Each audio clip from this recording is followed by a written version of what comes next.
Kung naghahanap ka ng affordable way para makapag-build ng online store, malamang narinig mo na yung platforms tulad ng Shopify, BigCommerce at Squarespace. Pero sa video na to, magdadive tayo sa isang specific na platform na kaka-update lang ng e-commerce functionality. Yung website na to is Hostinger. Hindi to masyadong kilala pero sobrang cost-effective na option para mag-setup ng e-commerce platform. Hindi na lang tungkol sa web hosting ang Hostinger ngayon. Naging fully evolved platform na rin to para sa pag-create at pag-manage ng online stores gamit yung powerful e-commerce tools. At yung best part, mas mura to compared sa Shopify. By the end of this video, makikita mo kung bakit isa sa mga top choices ang Hostinger para sa mga entrepreneur on a budget. Kaya kung nag-iisip kang mag-setup ng online store at gusto mong malaman kung paano makakatipid gamit ang e-commerce plans ng Hostinger, make sure na panoorin mo to hanggang dulo. Meron din kaming special deals and discount na exclusive lang sa video na to na hindi mo dapat palampasin. So let's dive right into this breakdown. First things first, ano ba ang Hostinger at anong ginagawa nito? Ang Hostinger nagsimula noong 2004 at kahit nagsimula lang to as a web hosting company, nag-expand na sila sa iba't ibang areas like website builders at e-commerce solutions. Kilala yung Hostinger sa pagiging ultra affordable kaya perfect to para sa mga small businesses, startups, or solopreneurs na gusto nang mag-online nang hindi gumagastos ng sobra. Ang edge ng Hostinger compared sa Shopify, BigCommerce at iba pang platforms ay hindi lang ito puno ng features pero sobrang sulit din ang price nito. Kung hanap mo ay pinaka-cheap na way para makapag-setup ng professional-looking online store, halos walang tatalo sa deals at plans ng Hostinger. Now, pag-usapan natin yung Hostinger pricing. Isa sa mga dahilan kung bakit siguro naghahanap ka ng Shopify alternative ay dahil sa price. Ang cheapest plan ng Shopify ay nasa $39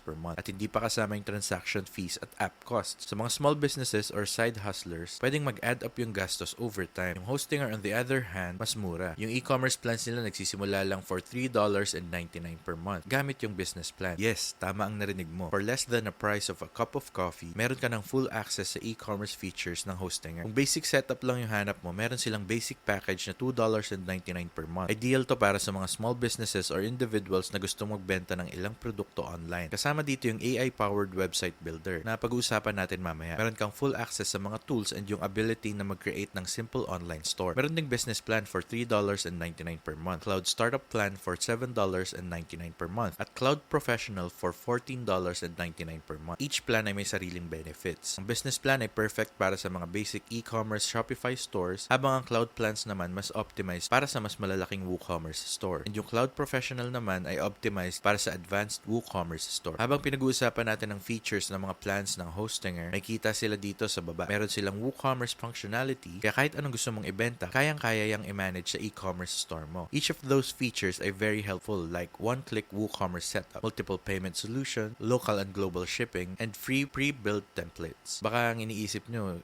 siguro mas mura siya, pero is Hostinger really good for e-commerce? Ang simpleng sagot dito is yes. Yung mga features ng Hostinger is very robust. Kung nagbebenta ka ng physical products, digital downloads, or services, meron si Hostinger ng mga tools na kakailanganin mo para ma-manage ang store mo effectively. Isa sa mga major benefits ng Hostinger e-commerce plan ay ang product management feature. Madali lang mag-add at mag-manage ng mga products gamit ang Hostinger. Pwede kang gumawa ng categories, mag-set ng prices, mag-manage ng inventory, at mag-offer ng discounts. At sobrang user-friendly ng product management dashboard nila. Kahit hindi ka tech-savvy, kaya mong i-navigate ang lahat ng to nang walang hassle. Meron din silang AI-powered website builder na isa sa standout features ng Hostinger. Ang AI builder nila ay tumutulong sa paggawa ng fully functional e-commerce website in just a few minutes. Kailangan mo lang sagutin yung mga tanong tungkol sa business mo at yung AI na ang bahala sa pag-generate ng template, pag-suggest ng features at pagdagdag ng basic content. Pwede mo nang i-customize ang layout, colors at fonts para bumagay sa brand mo. This is a game changer. Perfect to para sa mga beginners na gusto nang mag-setup ng store nila agad na hindi mo na kailangan mag-hire ng web designer. Pagdating naman sa SEO tools, built-in na ang SEO features ng Hostinger. Pwede mong i-edit ang meta descriptions, title tags, at URLs para mas search engine friendly ang store mo. Crucial to para makakuha ng organic traffic at makapagbenta ng hindi gumagastos ng malaki sa ads. May payment gateway benefits din ang Hostinger. Integrated na ang iba't ibang payment gateways tulad ng PayPal, Stripe, at local options depende sa location mo. Kaya madali ka makaka-receive ng payments mula sa customers worldwide nang hindi kailangan magbayad ng malaking transaction fees. Ang mga e-commerce websites nila ay mobile-friendly din. Today's mobile-first world, mahalaga ang responsive websites. Fully functional and responsive ang Hostinger websites. Kaya maganda ang itsura ng store mo sa desktop man o mobile. Seamless ang shopping experience ng customers mo kahit saan pa sila mag-browse. Meron din silang inventory management features. Isa sa pinaka-importanting aspekto ng pagpapatakbo ng online store ay ang pag-track ng inventory. Ang Hostinger ay may tools para madali kang makapag-monitor ng stock levels, mag-set ng low stock alerts, at mag-manage ng product stock variants. Makakatulong to para maayos mong manage ang inventory mo at maiwasang mag-oversell. Ngayon na na-discuss na natin ang e-commerce functionality ng Hostinger, ipapakita ko naman kung paano ka makakapagsimula sa pagbibuild ng e-commerce store mo gamit ang Hostinger. Una, i-click mo ang link sa description para makakuha ng special discount. Pupunta ka sa page kung saan makakakuha ka ng up to 71%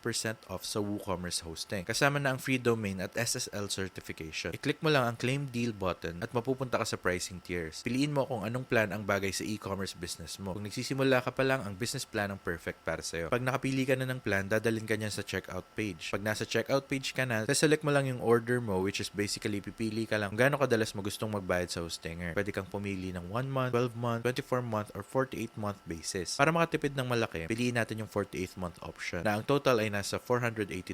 Kapag napili ka na ng option, scroll down ka sa create your account section. Pwede kang mag-sign up gamit yung Google account or sariling email address at password. Pagtapos nyan, pumili ka na ng payment option. Ilagay mo yung personal details mo at ito yung pinaka-importante. Para makuha mo yung best deal possible, gamitin ang promo code na My First Website. All caps, no spaces. Dyan sa checkout. Yan yung magbibigay ng mas malaking discount. 74% off. Pag na-apply mo na yung code, i-enter mo ang credit card details mo. Click ang Submit Secure Payment at ready ka na. Pag nakapasok ka na sa Hostinger, ganito yung itsura ng homepage. Makikita mo dito yung hosting plans at mga domains mo. Available domains at email address na nakalink sa domains mo. Para makapagsimula sa pagbuo ng e-commerce website mo, punta ka sa Websites tab, tapos i-click mo yung plus New Website button para makapag-create ng una mong WooCommerce initiated website. Pag-click mo nyan, piliin mo yung WordPress option kasi dyan naka-built-in yung WooCommerce plugin. Dadalhin ka nyan sa page na maglalagay ka ng personal details mo, tapos click mo na yung next. Tatanungin ka kung anong klaseng website ang gusto mong gawin. Piliin mo lang yung online store, tapos click next. Sa susunod na step, pwede kang pumili ng pre-existing theme or pre-built websites. Pili tayo ng isa sa pre-built websites dahil maganda naman yung options dito. Pag nakapili ka na, siguraduhin nakaselect ang WooCommerce plugin para ma-enable ang e-commerce functionality ng site mo. Kapag maayos na lahat, i-click ang next, tapos pumili ng temporary domain. At ready ka nang simulan ng website mo. Pag tapos mong mabuild yung website mo, pupunta ka na sa Hostinger dashboard kung saan pwede mong i-edit and design ang website mo, magdagdag ng products at i-customize ang overall look ng website mo. Para ma-manage ang e-commerce store mo, i-click ang admin panel button, kulay purple. Dito ka magsisetup ng online store gamit ang WooCommerce. Sundan mo lang yung guided process na sobrang straightforward. Madali lang at halos imposibleng magkamali. Sa dashboard, pwede mong i-edit ang media, mag-update ng pages, magdagdag ng comments, mag-manage ng plugins, at gumawa ng iba't ibang adjustment para ma-customize ang website mo ayon sa gusto mo. Ito ang isa sa pinakamadaling paraan para makapag-start ng e-commerce store, lalo na dahil sa amazing built-in features ng Hostinger. Kung may plano ka para sa e-commerce store mo, share mo sa comments. At kung gusto mo yung makuha sa cheapest price, gamitin yung links namin sa description. Makakakuha ka ng exclusive deal gamit yung links na yan. At nakasuporta ka na rin sa channel namin. Salamat ng marami. Sana nag-enjoy kayo sa video na to. Don't forget to like and subscribe para hindi nyo ma-miss ang future videos natin. Excited na ako makita ang mga e-commerce store nyo. At takit sa next one.